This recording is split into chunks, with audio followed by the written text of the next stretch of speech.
Welcome back to the Self-Love Fitness Project podcast, where we are redefining what it means to be fit.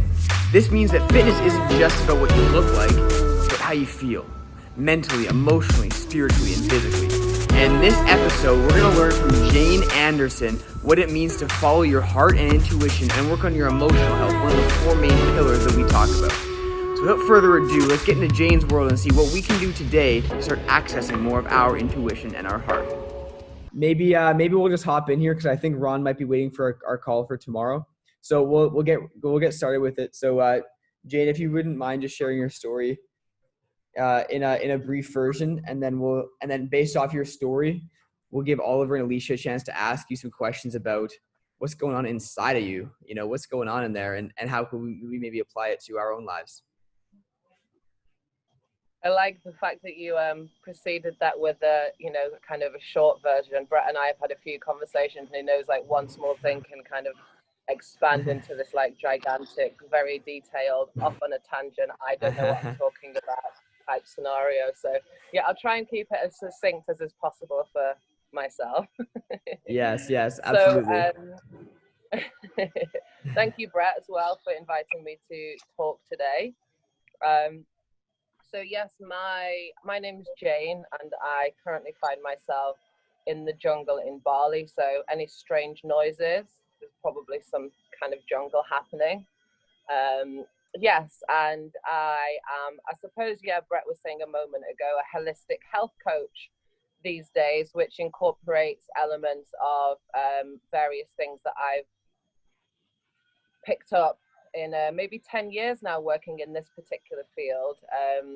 I was in London for 13 years, and I feel like a big sense of freedom from not living in a city anymore. In the last year or two that I was there, I would spend a lot of time going into parks and finding trees to be near, and taking time being barefoot and standing on the earth, just to balance the sheer, the less favorable for me aspects of being in a city, like pollution, busyness, lack of connection at times. So I just go into the parks, and there's this big old tree near where I live. I feel like, so to be in the jungle now is amazing.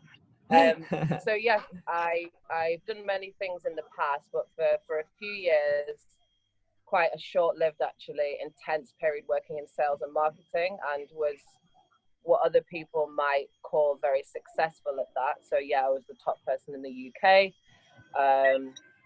but earned enough money to buy a house in London, but was just not doing what I meant to be doing with my life, and was just, I think, probably quite burnt out, maybe at mid late 20s.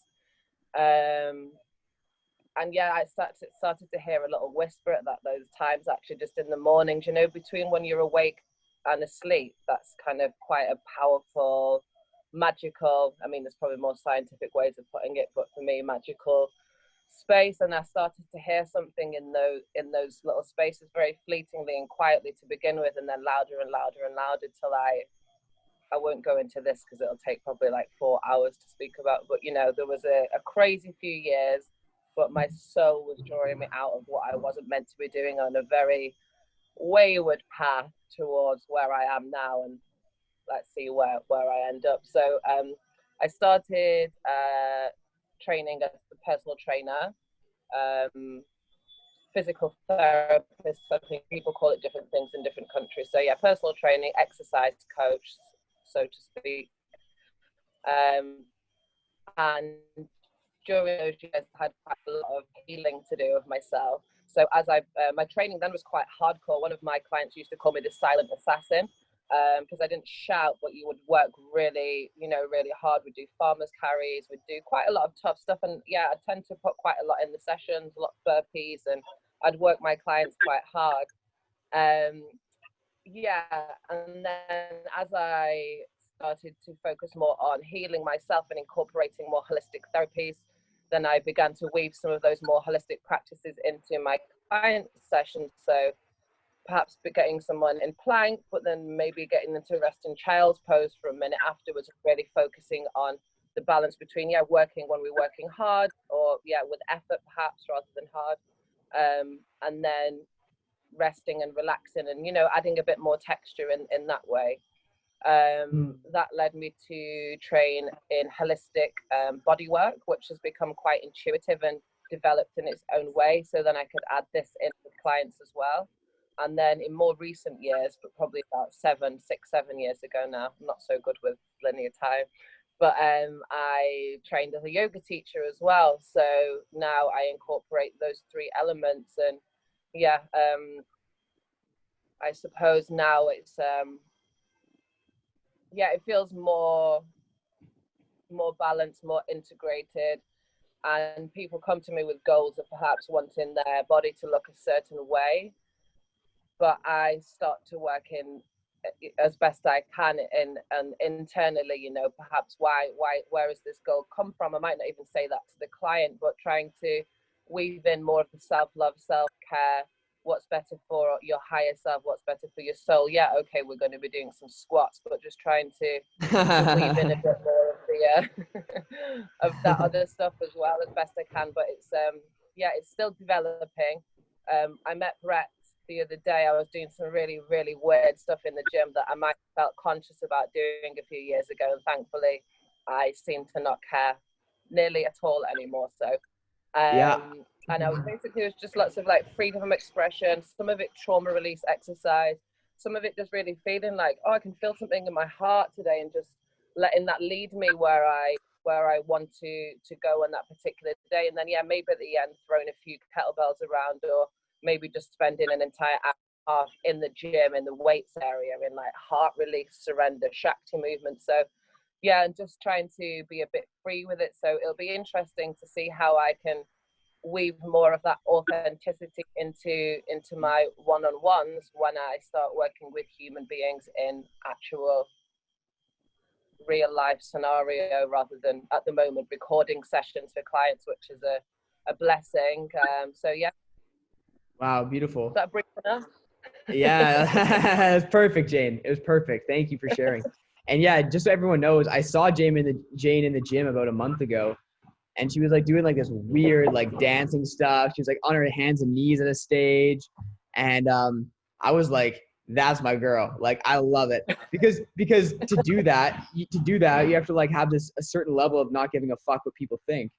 And I'm very drawn to that. So whenever I see things like that, I had to go talk to her. And then I met her, and obviously, as you can all tell, she's absolutely stunning and lovely and all that. So Jane, I'd like to talk about your journey with like from the internal world and how you change your focus from external things to how you feel. Like when one of your clients say would have a goal of like, I want to release some fat, or I want to build muscle.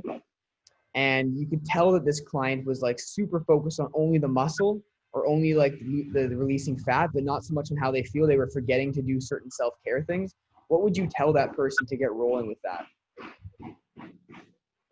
I think it's quite a subliminal thing, because that's obviously what they want to come to you for, especially because a lot of people first knew me as a personal trainer, so they come for that, and then, you know, then the rest of it's there as well. So it's different with each person depending on how open they are to certain things.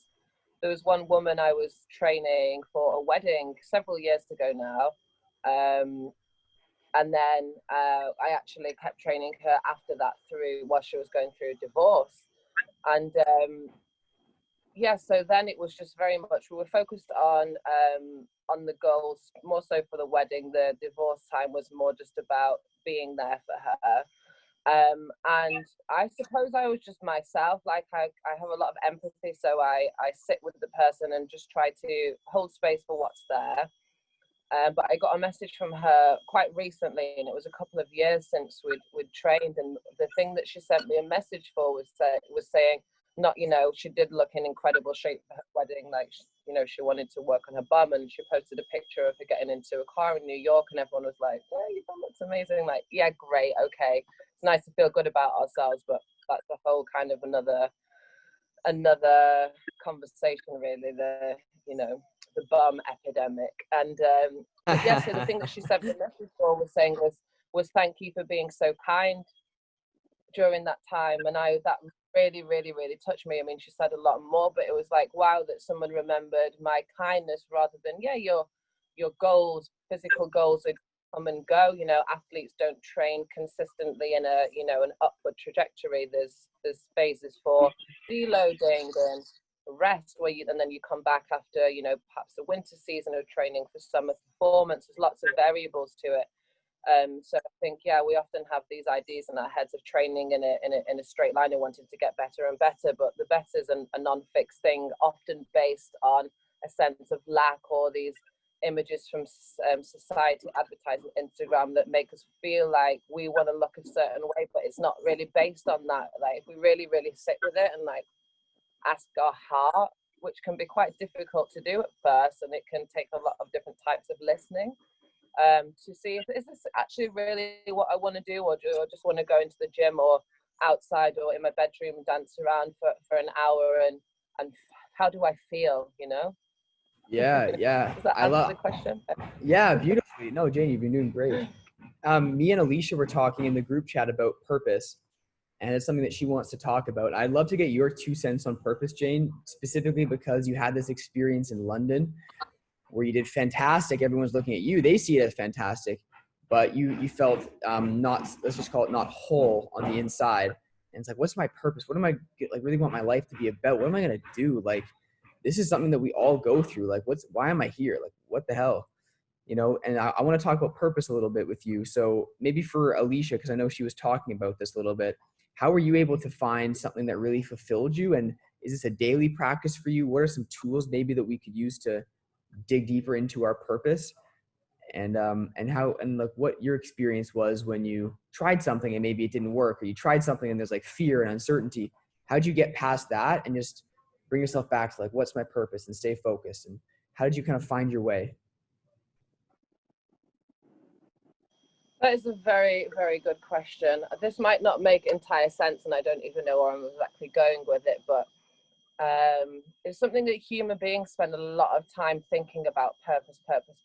And the Native Americans, and in some of the shamanic traditions as well, they talk about, you know, each being on earth having its song. So, you know, the antelope knows what the antelope's doing. It's just being an antelope. And the tiger knows the song of the tiger. The tree knows how to be a tree. And it seems to be there's a lot of confusion around, you know, our purpose. And I think a lot of it's driven by external factors on, you know, this kind of capitalistic, goal-driven society. So a lot of it's not really ours, it's programming, you know. So yeah, it's a difficult one to know exactly how to, you know, is this my purpose, or is this what I feel like I should be doing, you know? And it can be so well hidden, we can think like, yeah, this is what I'm meant to be doing with my life. But so yeah, I guess it's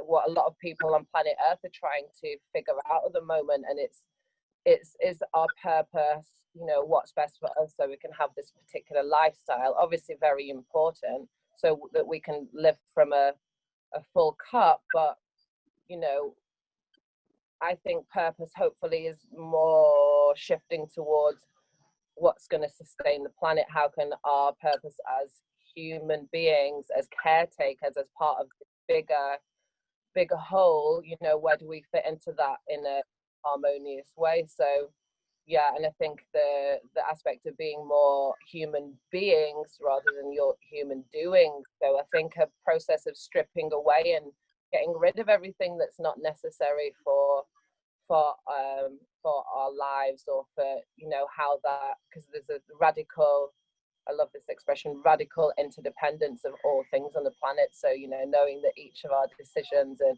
our purpose has a knock-on effect on every atom, I suppose. So yeah, it's kind of deep.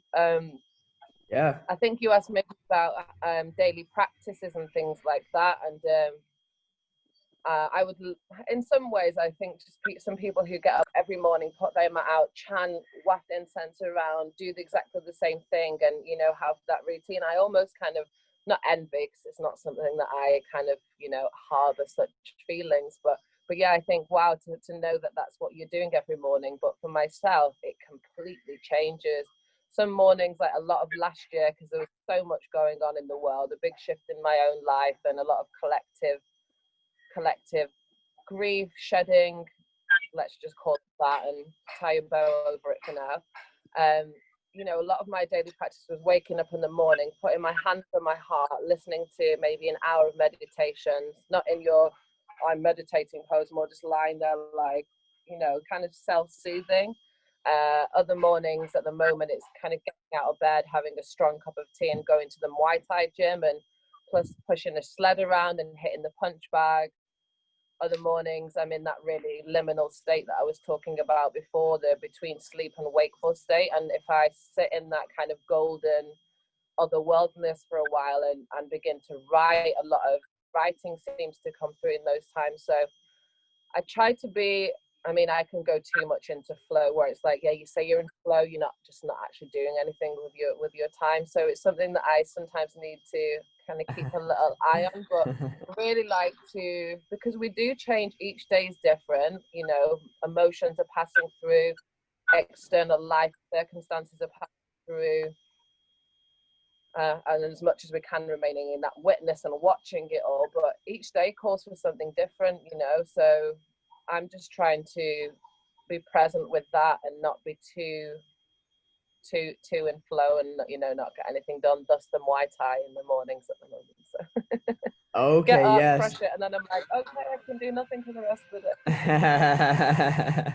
Well, I love what you said about first of all, feeling your heart. If there's one thing that I found value in that I can relate to with that, is that like taking time to just not be distracted, like taking time to just stop doing for a freaking moment and sitting down and like putting your hand on your heart is beautiful, and just like feeling into like what's happening right now. Like I don't need to do anything. I don't need to achieve anything. Just like, and like no external stimulus, no nothing, just really just feeling into that. I love, and I think that's a great way to find answers for anything in life, any problem, challenge that you have. And also I want to bring in something that one of my favorite spiritual teachers, Eckhart Tolle, has says. And when I say spiritual for everybody, I don't mean like God or religion. I just mean like we're human beings on this planet. Like this is, you know, he's just teaching like about humans, like the human experience. And so anyways, what he says is that we all have two purposes. One is an inner purpose, one is an outer purpose. And our inner purpose is always the same. It's basically to awaken to like the fact that, holy shit, I'm like this consciousness within me. Like we all have the same inner purpose, but the outer purpose, specifically speaking to you, Alicia, can change over time. He says, like, you can have like 20 outer purposes during your life. Who cares? You know, like maybe when I'm a dad, my purpose is to just be a dad. Maybe if I'm broke, my purpose is to make money. And like, there's nothing wrong with the outer purpose. Like it is what it is. And like, I think that really helped me take the pressure off. Oh, I got to find my one true soul desire. Oh my God. You know, it kind of takes the pressure away from that. And I can just kind of live right here and just like feel out different outer purposes. And like, is this what I want to be? All right, today is my purpose to have fun and like go to the beach. I don't know. This is my purpose. Woo. Like I made it. And not like waiting for something in the future to say I made it. You can make it every day. You're already making it. You know, that's kind of the my vibe when it comes to this energy. But I'm gonna open it up now to Alicia. If you have any questions, if we hopefully triggered you on some questions for this, Oliver, Bradley, if you guys have some questions, now would be the time. I wouldn't say I have really a question, but I just want to say that what you said about like every day can basically be like a new purpose, that I've never really thought of it like that. So like kind of just opened my mind that you're really right. It relieves a lot of pressure. There's not just like one big purpose for your whole life. You have multiple purposes. Yeah, hell yeah. Isn't it nice to kind of take the pressure off like that? Like I don't need to find this one big thing, right? Yeah, that's all. That was just like, whew, big relief. Yeah, well, beautiful. I'm glad that resonated with you, Alicia. That's awesome. Wow, I hope you guys enjoyed that half as much as we did. I really like this episode because I know how many people like myself have been at a point in their life where they just didn't know what the hell to do. Like, should I do this? Should I do this for a career? What are my parents going to think if I choose this option? This thing about purpose can sometimes get in the way of doing what we really want. And it's nice to take the pressure off. So I hope this provided you with a ton of value today. And if it did, do us a favor maybe and leave us a subscribe and a like. We'd be happy to hear from you so we can improve in the future. Thank you guys for watching, and we'll see you next time.